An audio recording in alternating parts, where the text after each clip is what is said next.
When I first came to Bahrain, I was hoping to discover the customs of the Middle East, and this has turned out to be a very difficult thing, as people who come to the Gulf discover very early on. You find yourself surrounded by many foreigners of many different nationalities and faiths. They're all here to work, to achieve things for themselves. And this isn't what we expect to come for. This is not the culture that we're expecting to find. So for some time, Islam is obscured or masked from the people that come to the Gulf. So for a long time, I didn't discover anything about Islam. I heard the adhan and I thought, this is very beautiful, what do these words mean? And people told me. But even so, this was just information. This was almost like tourism. It was in fact probably 10 years later, after I travelled from Bahrain to Sharjah, to Dubai, and then on to Turkey, where I discovered something different. That's not to say that Islam is better or greater in Turkey. Not at all. In fact, sadly, Islam is suppressed in Turkey in many ways. I discovered after my arrival in Turkey that there were some wonderful things to find out about that country. Of course, it has a great Islamic history, and this has sort of struck me visually straight away. I immediately discovered the beautiful Islamic architecture from the Ottoman period, and it was only after some time in Turkey I started to get to know the people very well.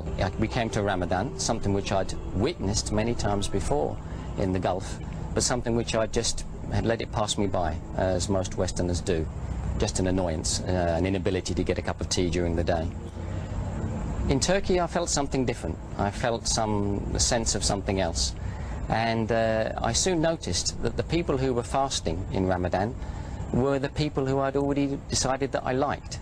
There was an obvious correlation between the best of the people and the people who fasted. These proved to be the best of the Muslims, and I was attracted to them. So I joined in. I did what seemed like a strange thing. I started to fast in Ramadan, even though I was not a Muslim. And I found this very, very pleasing in many ways, quite challenging in other ways, but very, very pleasing. And I enjoyed the fast.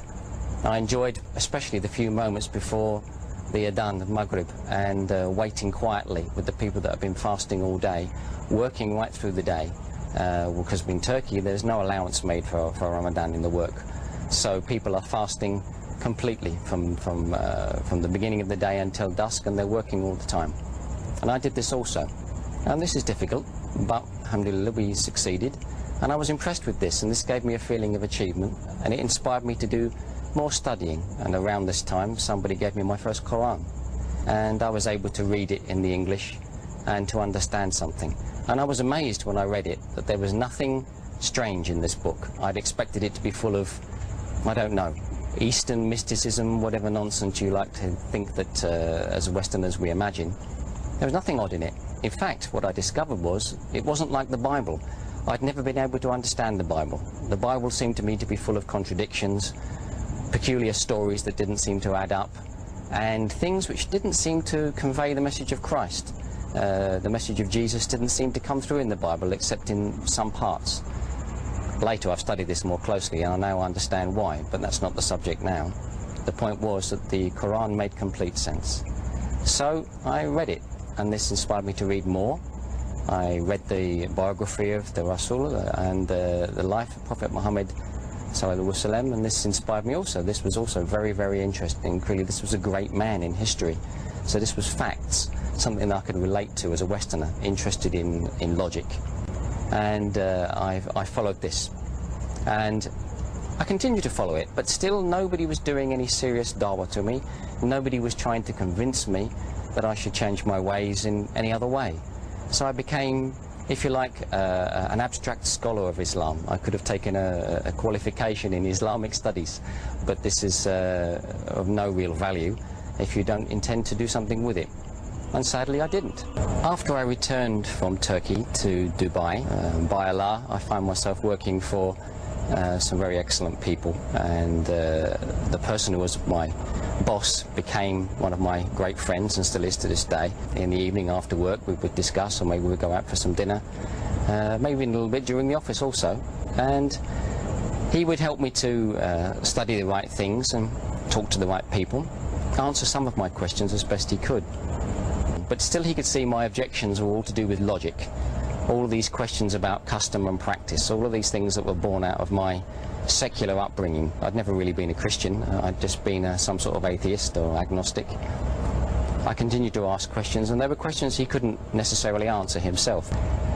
Fortunately, after some time, I think it was maybe after at least a year, some men came into his orbit, some businessmen, some European Muslims, who were trying to start a great project. Their project, particularly at that time, was the wish, the great desire to reintroduce the Islamic gold dinar as the currency of the Muslims. This seems like, even now, seems like an awfully big desire and a huge goal, and it was then, it remains so. But he brought this to me and he said, "Hey, you're a finance man, what do you think of this? There's some European Muslims who are trying to bring a practical aspect of Islam. The idea is that you cannot pay the zakah unless there is a gold dinar to pay it with. So you only have 4 pillars of Islam, and you must find the other one by some proper means." So he said to me, "What do you think of this idea?"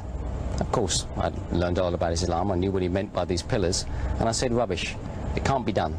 There's no way that they can overcome the financial system of the Kafirs, and this will fail."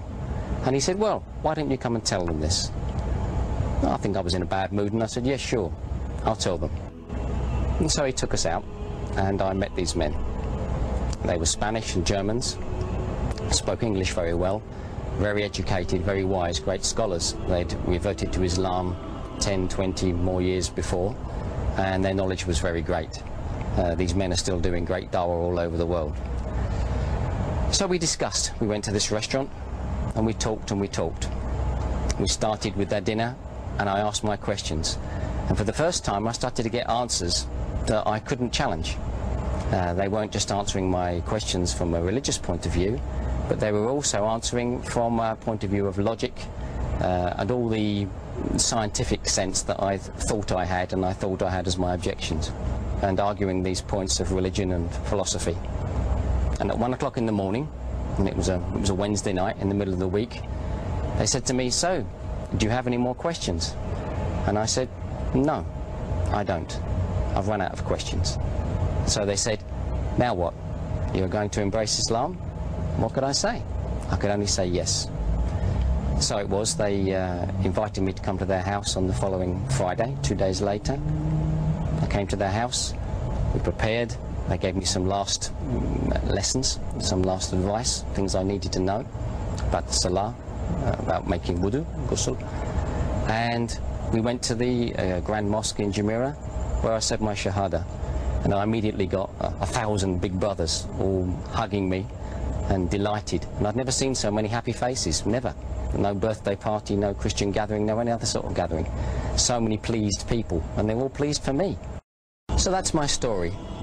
I hope it hasn't bored you too much. I think I just have one thing I want to say. Those of you that are watching that were born Muslims, alhamdulillah, you were blessed. And I just hope that you treasure it and you treat it as you should, as a gift that you were given at birth, something very wonderful. If you're watching and you already are a Muslim, but you are a revert like me, then Mabruk, congratulations. Also, alhamdulillah, always alhamdulillah. I hope your story was something wonderful for you, whether it was a sudden discovery or a slow and tortuous argumentative path like mine. Whatever it was, I hope it brought you to the right place.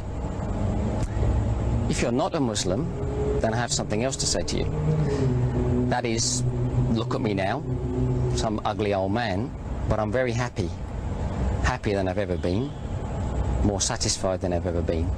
All the doubts and fears, all the desires and longing for the wrong things, material things, stupid things, things that just belong to this life, that no matter what I collected, after 70, 80, 90 years, if I'm lucky, I would have to give them all up. I've swapped that for something permanent. I'm not going to lecture you, you know, if you don't want to listen to it, you don't have to listen. Just see what I have on my face. I'm happy. You could be happy too.